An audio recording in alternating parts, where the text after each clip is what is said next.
Right. So in the previous lecture, we have discussed the financing decisions. Now in this correct lecture, we'll discuss dividend decisions. This is the third and the final decision taken by the finance manager. The difference between the first two decisions and this decision. If the first two decisions are investment decision and financing decision, this is the third decision, dividend decision. The difference between these two is that investment and financing decision is applicable to all types of entities, both profit motive entities and also charitable entities. Investment and financing decision are applicable to all types of entities, both for profit motive and not for profit motive. Both organizations, investment and financing decisions can be useful, whereas dividend decisions are useful only for a profit making entity. Okay, be clear. Investment and financing decisions are applicable to all types of entities, both profit motive entities and also charitable entities, whereas dividend decisions is applicable only for a profit motive entities, not for charitable entities. Okay, right. That is what this point. Next, so first there are three basic questions within the dividend decisions. There are three basic questions. First question is whether to pay dividend or whether to retain the profits. So whatever the profits obtained by the company, whether to retain within the company, whether to retain within the company, or pay to shareholders, whether to retain within the company or pay to shareholders. That is the conflict always, whether to retain or whether to pay. This is the point. So how will you decide this? How will you decide whether to pay the dividend or whether to pay the whether or not to pay the dividend? There are various factors to decide whether to pay the dividend or not. The primary factor, the primary base, prima facie factor determining the dividend is this point. Okay, the primary factor determines the dividend amount. The primary factor, the primary and fundamental factor determining the dividend decision, is the relationship between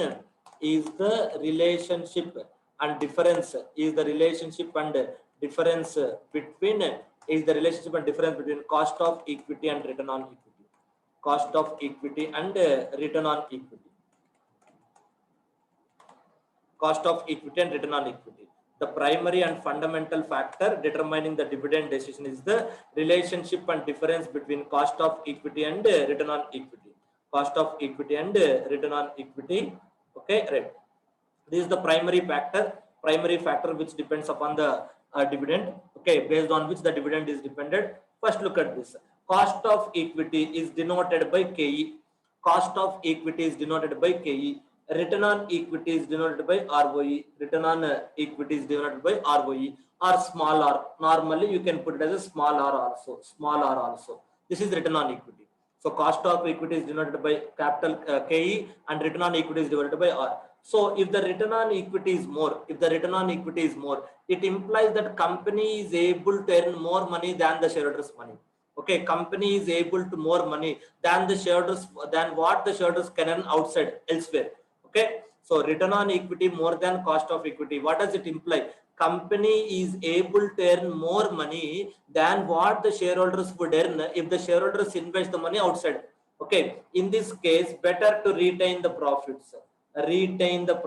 Company is able to earn more money than shareholders.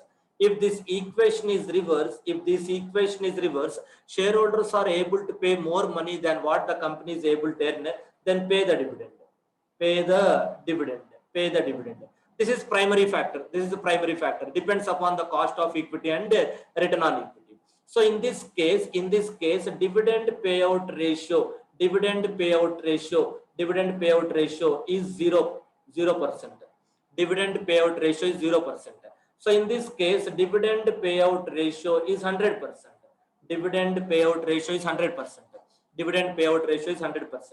Sir, what is meant by dividend payout ratio? So dividend payout ratio is equal to dividend amount divided by earnings after tax. So how much is the, say for example, if I am getting 200 rupees profit, I am getting 40 rupees as dividend, it will equal to 20%. Therefore, out of 200 rupees profits, right? So out of 200 rupees profits, I'm able to get, I'm paying only 40. That means only 20% I'm paying. I'm paying only 20%, not more than that. Okay, right. So this is what the point, 20%. This is called as the dividend payout ratio. This is the fundamental. If the return on equity is more than cost of equity, better pay dividend payout ratio 100%.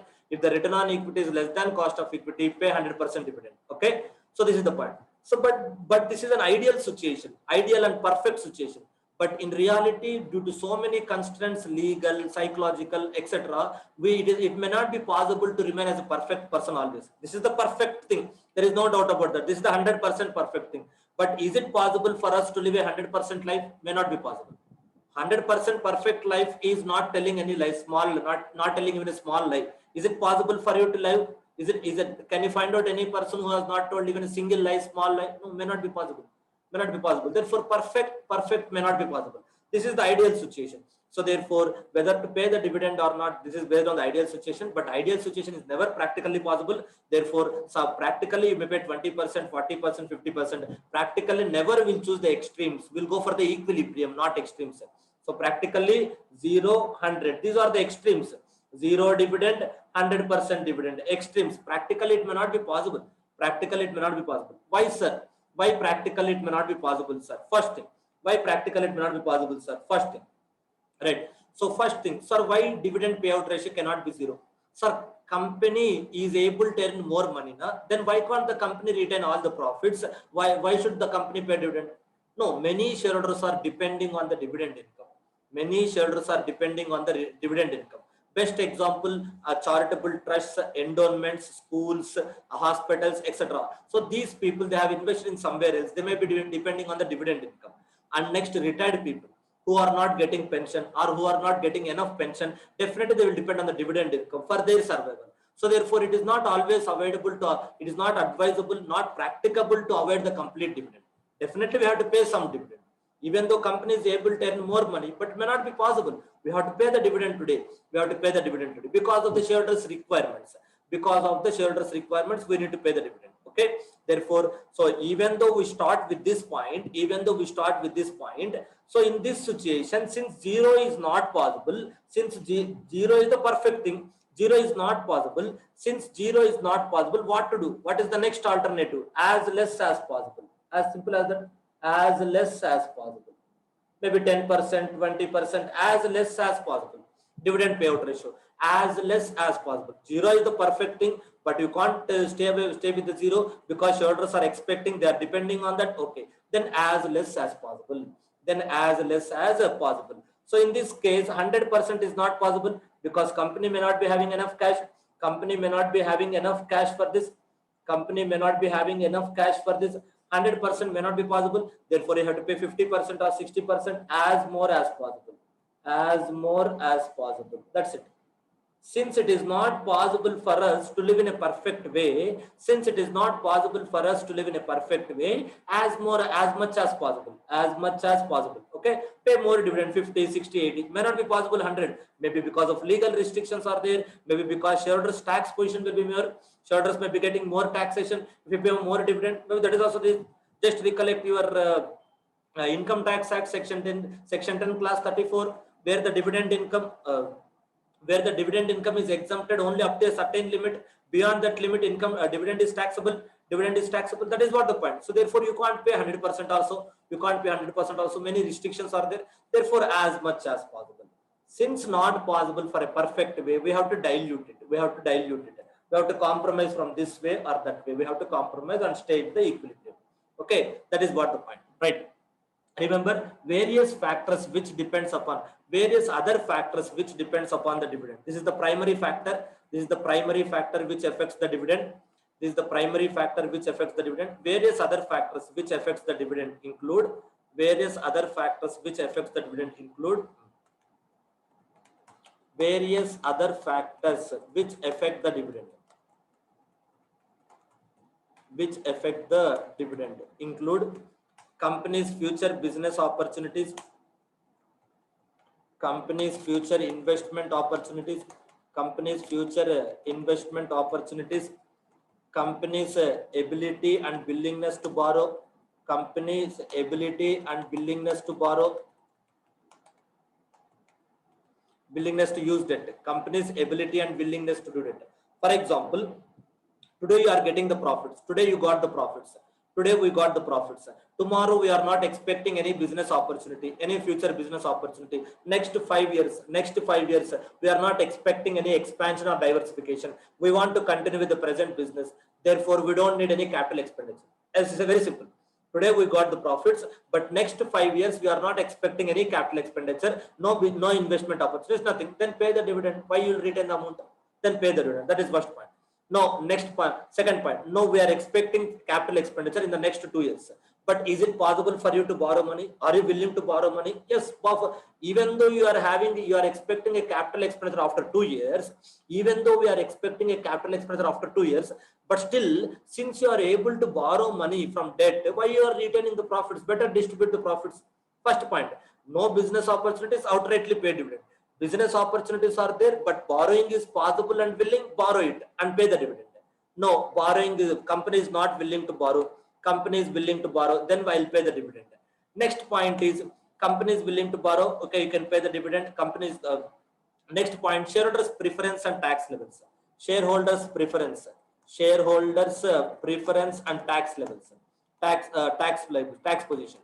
Shareholders preference and tax position. So whether the shareholders want today's income, because they are depending on that, retired people, charitable societies, universities, education institutions, they are depending on the dividend income. Therefore, we have to pay the dividend. And look at the tax position. Today, if you don't pay the dividend, if the amount is reinvested in the business, in future, company may get profits, share value may increase, but increase in share value will result in capital gains. So therefore, we have to analyze the shareholders' tax position between dividend and capital gains. If the dividend is less taxable, then pay the dividend. If the capital gain attracts less tax rate, then don't pay the dividend. Depends upon that. So if the rate of tax on dividend is less, pay the dividend. If the rate of tax on capital gains is less, then don't pay the dividend. And give the capital gains. Okay. So these are the three important factors we need to consider. Apart from that, KE and return on equity and cost of debt relationship. Apart from that, these are the another secondary factors to be considered: shareholders' preference and tax position. Okay, and bottom line, and finally, what many financial experts are advising is that most of the times it may not be possible to take the right decision. Most of the times we are forced to take a popular decision. That is the important point. Most of the times, being an intelligent person, being a knowledgeable person, for me, for being a chief financial officer, being a CFO of a company, it may not be possible for me to take a good decision. For me, I am forced to take a popular decision, just like a politician. Okay, they are forced to take a popular decision. It's not that always politicians are bad. It's not always that politicians are bad. Politicians are taking the decisions which is most liked by the people. Therefore, the fault lies with the people, not with the politicians. Always we cannot blame them.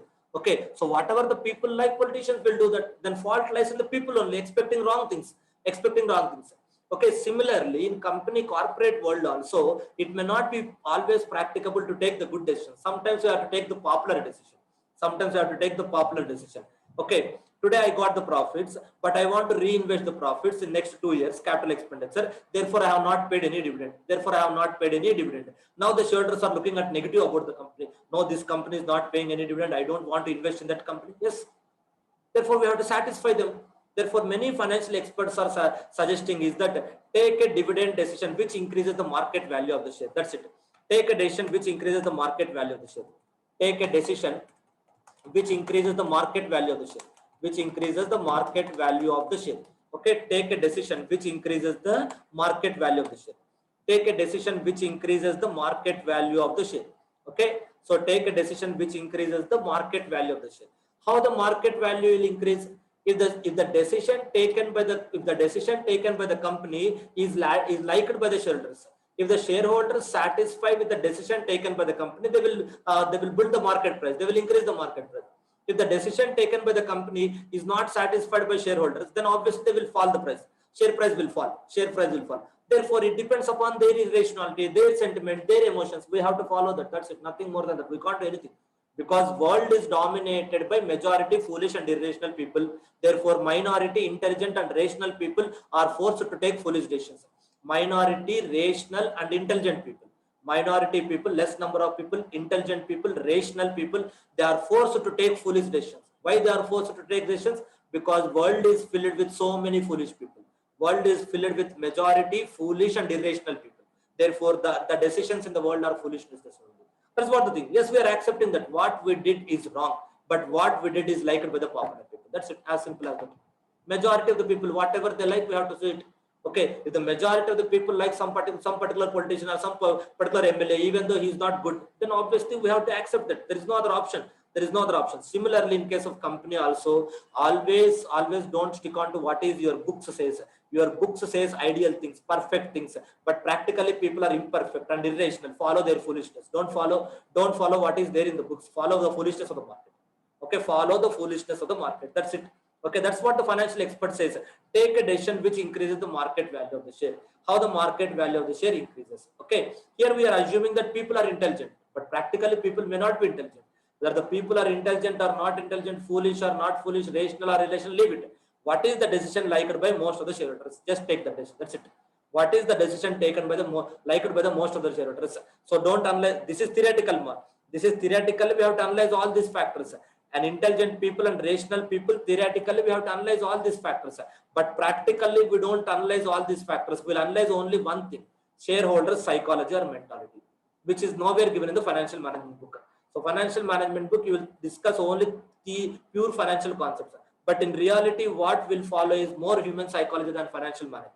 We will apply more of our human psychology knowledge than our financial knowledge. Yes, we are well versed with the human psychology also. I am forced to read much literature about the human psychology, and we have to take a decisions based upon that. So therefore, more than financial decisions, it depends upon the human psychological decisions. As simple as that. Okay. So therefore, many financial experts are suggesting that take a decision which increases the market value of the share. Take a decision which increases the market value of the share. Okay, Mari, clear? The first point to start with the dividend is take out the relationship between cost of equity and return on equity. If the cost of equity is more, then better pay the money to the shareholders. They will invest somewhere else. Dividend payout ratio is 100%. If the return on equity is more, better return 100% dividend. That is the ideal thing. That is the perfect thing. But not possible, sir. I cannot pay zero dividend. Then pay as less as possible. I cannot pay 100% dividend. Then pay as more as possible. Simple. I cannot pay zero dividend, sir. Pay as less as possible. I cannot pay 100% dividend, sir. Pay as much as possible. Okay, that is what the point. Next, another factors. Theoretically, these are the factors to be understood. Theoretically, these are the factors to be understood: company's future investment opportunities, ability and willingness to borrow, shareholders' preference, tax position, and all those things. But practically, even if you take the decision considering all these points also, but still shareholders will not satisfy with this. Even if you take the decision by looking at all these points also, but still the shareholders will not take the decision. Shareholders will not may not accept the decision. Therefore, if the decision taken based on these factors is not liked by the shareholders, then ignore these factors and go ahead what is liked by the shareholders. Most of the times we are forced to do that. Okay, that is what the point. Next, so first we have to decide whether to pay dividend or not, or whether to retain the profits or not. Next question is how much to pay dividend and how much to retain. This is called as retention ratio and dividend payout ratio. So retention ratio is denoted as a B. Retention ratio is denoted as B. Retention ratio is denoted as a B, small b. Retention ratio, small b. Retention ratio. So how much to pay? Dividend payout ratio is equal to 1 minus B. Dividend payout ratio is equal to 1 minus B. Retention ratio. Okay. Next question is how to pay. How to pay. So after deciding how much to pay, as I told you, as less as possible, as more as possible, how much is satisfied by the shareholders, tax levels, etc. Okay. So then how to pay.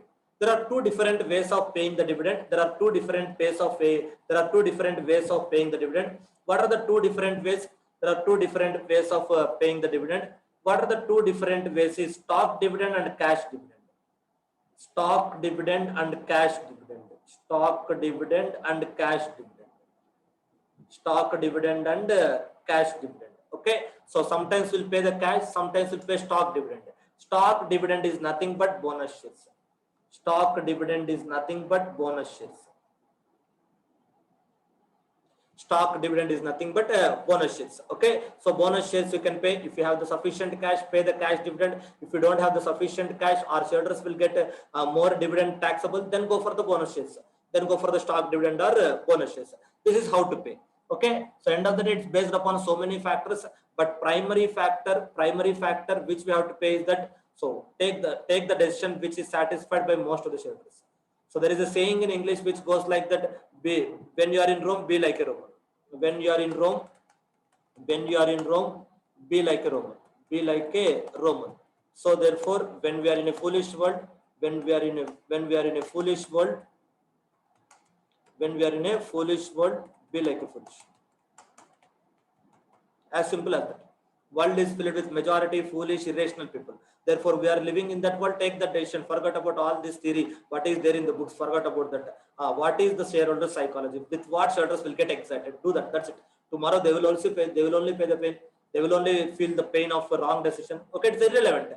Finance manager has nothing to do with that. Finance manager, shareholders has given money to the finance manager only up to a certain level. Finance manager will try to convince the shareholders that what is right and what is wrong. In spite of that, if they don't convince this, it is their peril, it is their risk. Okay, right. So these are the important points with these dividend decisions. As I told you, this is applicable only for a profit motive entity. Investment decision and financing decisions are applicable to both profit motive entities and charitable entities. This is applicable only to the profit motive entity. Okay, that's it. So with this, we closed all the three decisions: by investment decisions, financing decisions, and dividend decisions. Okay.